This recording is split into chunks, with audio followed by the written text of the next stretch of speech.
त्रिदलं त्रिगुणाकारं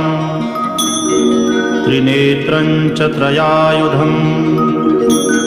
त्रिजन्मपापसंहारम् एकबिल्वं शिवार्पणम् त्रिशाखैर्बिल्वपत्रैश्च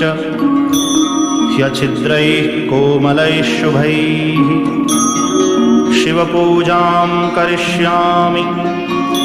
ह्येकबिल्वं शिवार्पणम्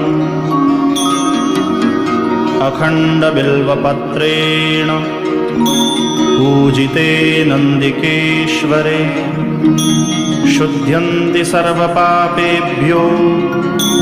ह्येकबिल्वं शिवार्पणम् शालिग्रामशिलामेकां